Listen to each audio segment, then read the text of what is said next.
Aniya na ang mga dagkong balita sa Balitang Bisdak karong Webes. 17 ka mga establishmento sa Lapu-Lapu City nangayo og exemption sa election liquor ban.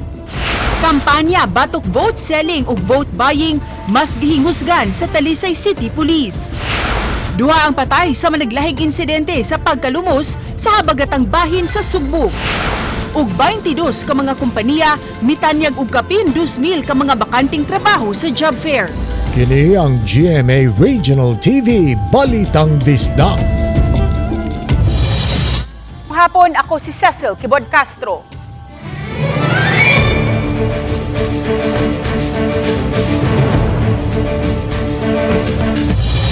Disisiete ka mga hotels ug resort sa Lapu-Lapu City ang nakakuha na og exemption sa liquor ban gikan sa COMELEC. Sugod Mayo 11 hangtod Mayo 12, ipatuman sa COMELEC ang liquor ban lukop nasud.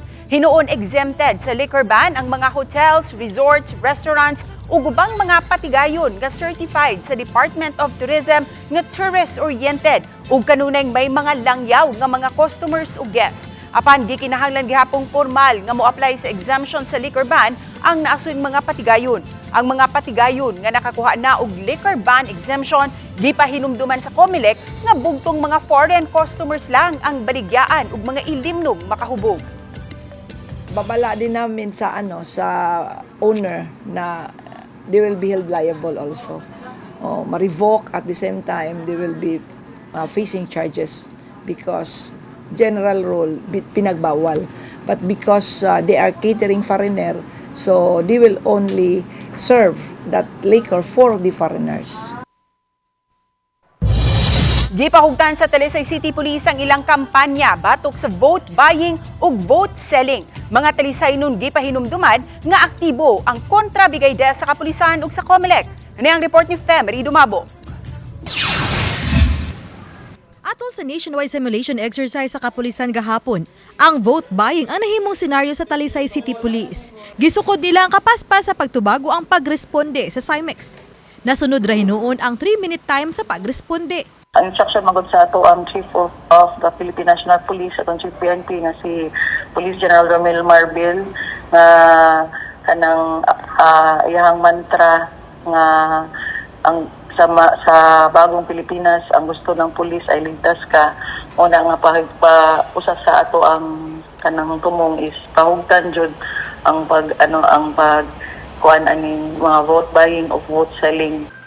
Sa pag-activate pa lang sa kontrabigay dinhi sa Dakbayan sa Talisay, dinhi nagipahimuta ang kontrabigay desk dinhi sa pagsud mo gyud mismo sa Talisay City Police Station aron mas dali ang pagduol ngadto sa tuang kapulisan ug sa adlaw mismo sa pinili ay ibalhin kini sa gawas sa canvassing area aron mas duol usab kini sa mga polling precincts.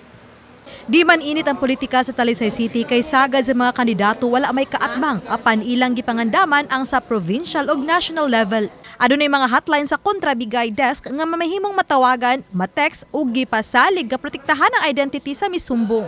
Mahimo usab nga makareport sa social media account sa City of Talisay Police Station. Wala pa hinoy nadawat nga report sa vote buying ug vote selling. Sukad na activate ang kontrabigay desk sa kapulisan ug COMELEC sa Talisay City. Samtang pahimangno sa kapulisan sa mga mobotar karong Lunes nga likayan ang pagdala og mga valuables ug dagkong kantidad sa kwarta aron kalikayan nga mabiktima sa pagpanguot o kaha bisan unsang klase sa kawat.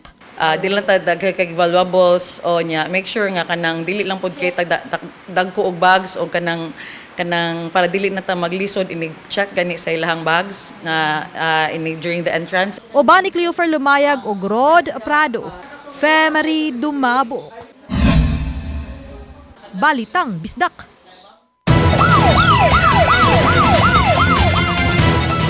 Patay nang nadala sa tambalanan ng 18 anyos nga lalaki human malumos sa dagat alas 2:30 kagahapon sa kadlawon Mayo 7 sa kadagatan sa barangay sa Avedra sa lungsod sa Mualboal.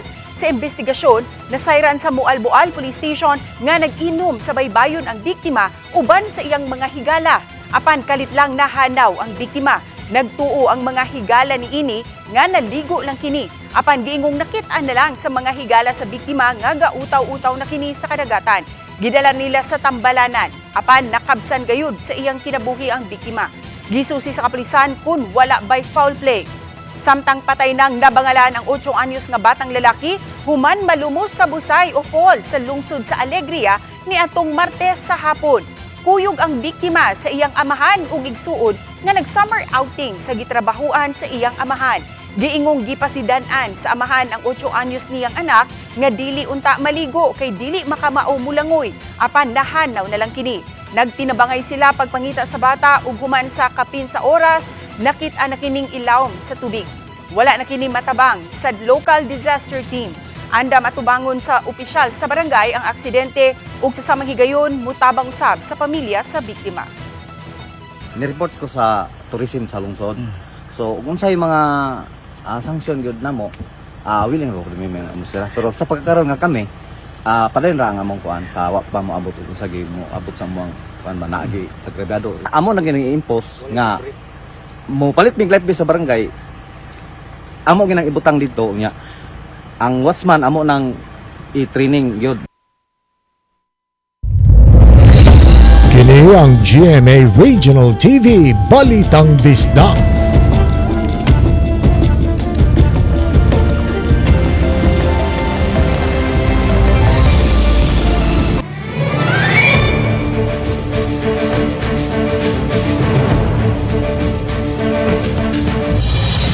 Kapin sa 4,000 ka mga persons deprived of liberty kun PDL sa nakadaiyang jail facility sa Central Visayas andam na nga mubutar sa umaabot nga eleksyon karong Lunes. Ano ang report ni Alan Domingo? Bisan og anaa na sulod sa bilangguan mahatagan gihapon og kahigayunan ang mga PDL nga makapili sa gusto nilang ibutang sa katungdanan sa maabot nga eleksyon karong Lunes. Sa tibok Central Visayas moabot sa 4,474 ka mga PDL sa mga jail facility sa rehiyon ang makasalmot sa piniliay nga gilangkuban sa 4,052 ka mga male PDL o 422 female. Sila lang sa 17,896 ka mga PDL sa Region 7 ang nahatagan og pagtugot nga makabutar base usab sa proseso nga gipatuman sa BJMP ug sa COMELEC. Aduna usay mga PDL nga makahimo sa pagbutar sa gawas human makakuha og kamanduan sa korte nga mausab ang iskortan sa mga BJMP personnel. Ang mo-administer sa eleksyon sa mga jail facilities ang Commission on Elections kon COMELEC. Ang ato ang mga division chiefs sa regional office to include our regional director and the command group, we will conduct inspection sa ato ang mga facility to monitor jud kung sakto ba ang mga data na ilang dire o Ipaubos usab sa red alert ang BJMP nining panahona aron masiguro ang kahapsay kalinaw sa botasyon sulod sa mga jail facilities. Samtang magsugod ang botasyon sa jail facility alas 7 sa buntag hangtod lang sa alas 2 sa hapon aron mahatagan usab og kahigayunan ang mga BJMP personnel nga makabutar. Then sa regional office 7 sa Monday ay red alert sa me to include ang tanang jail facility para to include gihapon ang Siquijor o Negros kay wala pa man sila ma-separate, wala pa man tayo NIR. Kauban si Clover Lumayag, ako si Alan Domingo. Balitang Bisdak. Kapin sa 2,000 ka mga job opening ang gitanyag sa 22 ka mga kompanya nga misalmot sa local job fair sa Lapu-Lapu City. Ano ang live report ni Luan Mayrondina? May?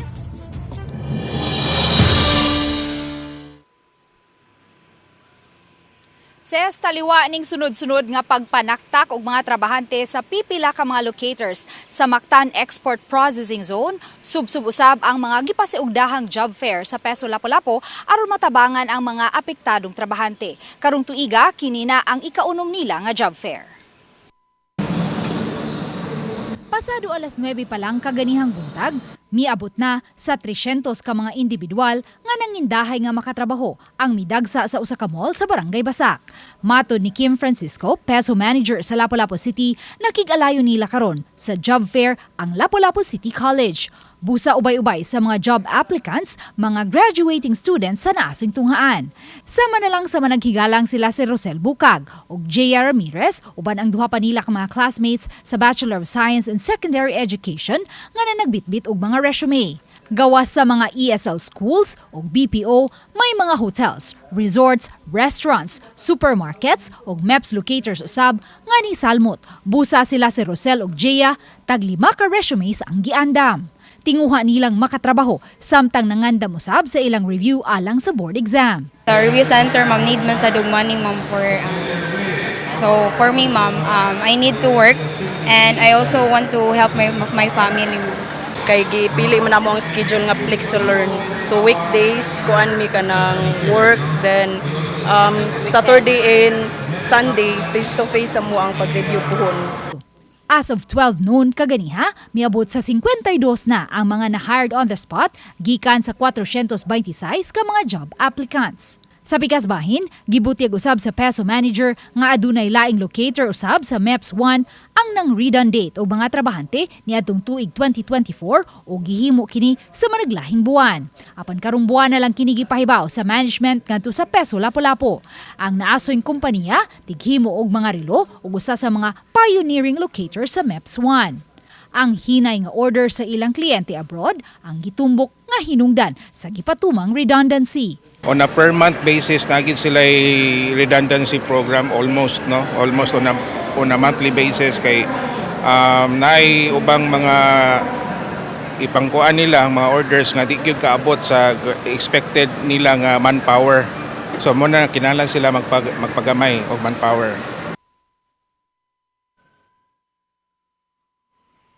Ses matod sa PESO manager, bisan pa man kung sa miaging tuig pa kini nahitabo, apan i-endorse gihapon nila ang tanang mga pangan sa 152 ka mga apektadong trabahante ngadto sa DSWD-7 ug Duli 7 aron mahatagan sila og financial ug livelihood assistance. Ses, Dagang salamat, Luan May Rondina.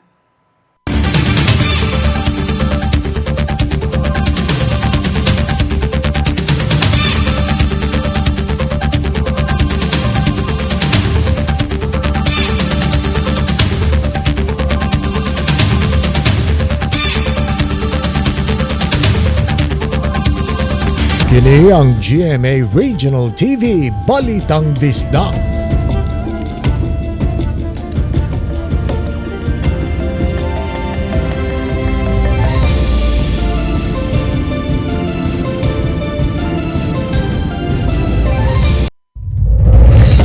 Kini ang GMA Regional TV Balitang Bisdak. Pipila ka adlaw sa dili pa ang eleksyon, kumustahon ta ang preparasyon alang sa eleksyon diha sa lalawigan sa Leyte. Live nanukad sa Palo, Leyte, ani ang live report ni Nico Sereno. Nico?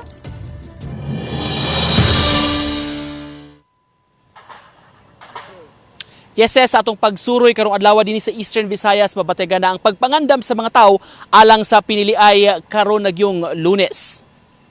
Sa lungsod sa Kapuokan, Leyte, naabta namo si Noy Dioscoro, busy sa pagbuhat sa iyang tahas. Maintenance staff siya sa Lemon San Joaquin Elementary School ug karong adlaw na busy siya sa lawnmower o grass cutter aron paglimpyo sa sagbot sa grounds sa ilang eskwelahan. Preparasyon kini sa pagdagsa na unya sa mga tao karong Lunes adlaw sa eleksyon.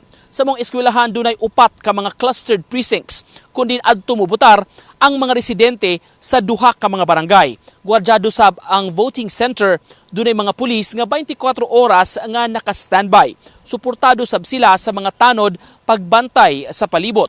Ug aron mas hayag ang palibot sa eskwelahan, gipamutangan og linya sa suga ang ilang palibot.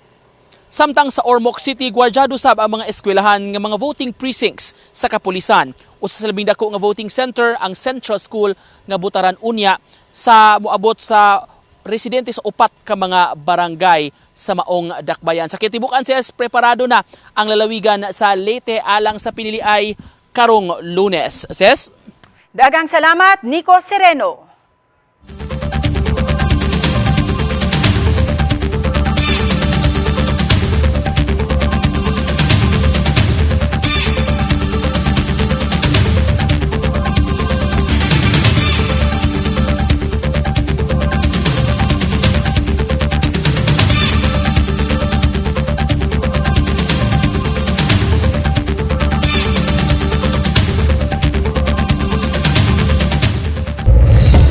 Kini ang GMA Regional TV Balitang Bisdak.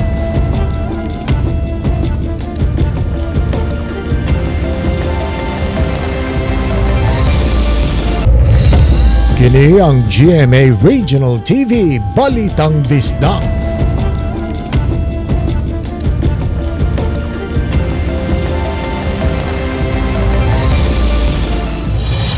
Napuno sa mga tao ang St. Peter's Basilica nga gaatang sa unang adlaw sa conclave Mayo 7. Dihang migawas ang itom nga aso mga alas 9 kagabi oras sa Roma o alas 3 kaganihang kadlawon oras sa Pilipinas, madungog ang pungyaw sa gibanaban ng 45,000 ka mga tao nga gaatang sa mapiling Santo Papa.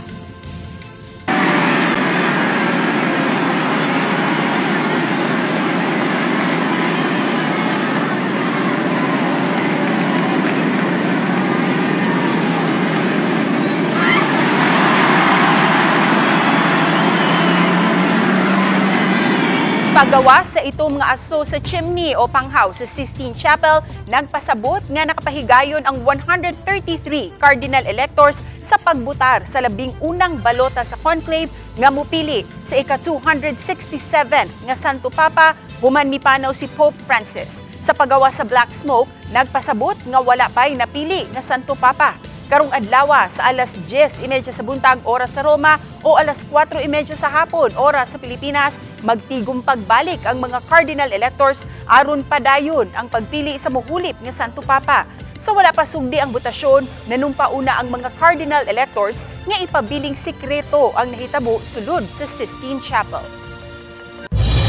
Napaubos na sa final testing and sealing kagahapon sa hapon ang tanang 302 ka mga automated counting machines kun ACM sa Lapu-Lapu City.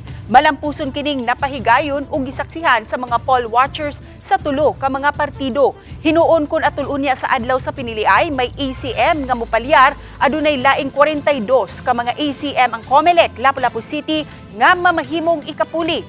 Nagabot na usab sa miaging adlaw ang 302 bundle sa mga official ballots, uban ang tulo ka mga boxes sa indelible ink. Matud ni Attorney Ann Janet Lamban, election officer sa COMELEC Lapu-Lapu, nga may kalahian man ang gidak-on ug sa gibag-on ang balota karon nga piniliay itandi sa nakalabayng national elections apan susama ra gihapon ang pamaagi sa pag-shade nga himuon. Niadto pa nga proseso sa process nato. Dili man jud pwede nga mo overshading ka kay mo basin kung maigo ang mga timing marks because there is a timing marks and security feature of the machine. Tinuoy na palyar nga ACM atol sa final testing and sealing kagahapon. Samtang ibalhin ang clustered precinct 158 sa kasikbit nga classroom atol unya sa adlaw sa eleksyon, human bahai ang classroom atol sa kusog nga pagbunok sa uwan tungod kay buslot ang kisami niini. Upat ka adlaw sa dili pa ang eleksyon, padayon gihapong nanangtang ang City COMELEC sa mga campaign materials nga gibutang gawa sa designated posting area sama na lang sa skywalk. Usa ka pawikan ang nalambat sa mananagat sa kadagatan sa Dawis, Bohol. Gipahibaw dayon kini sa Maritime Bohol aron ma-turn over ug masusi ang panglawas niini. Ang senro tagbilara na ang mitanaw sa maong pawikan kung aduna ba kini mga samad-samad sa lawas aron daling matambalan. Human nasutang walay gihambi nga sakit ug walay samad sa kalawasan, gihatag kini pagbalik sa Bohol, Marpsta ug luwas nga gibukian sa kadagatan. Premiere night sa salida nila Matt Lozano ug Daniela Straner nga The Last Goodbye gidagsa. Stunning sila Matt ug Daniela, sulob ang green outfits at ubangan sa mga fans, kauban ng ilang mga co-stars ug director nga si Noah Tonga. Nagtuyok ang salida kabahin sa love story nila Xavier ug Heart nga mga high school sweethearts. Todo suporta ang Sparkle GMA Arts Center, diin mitambong sila Sparkle Stars, Mikey Quintos, Chef Jose Sarasola ug uban pa. Tanaw na sa mga sinihan kay sugod na ang showing sa The Last Goodbye. Kami ang GMA Regional TV Balitang Bisdak. Kinatibuk ang pwersa alang sa mas dakong misyon ug mas halapad nga pagalagad sa nasod. Mayong hapon mga kapuso.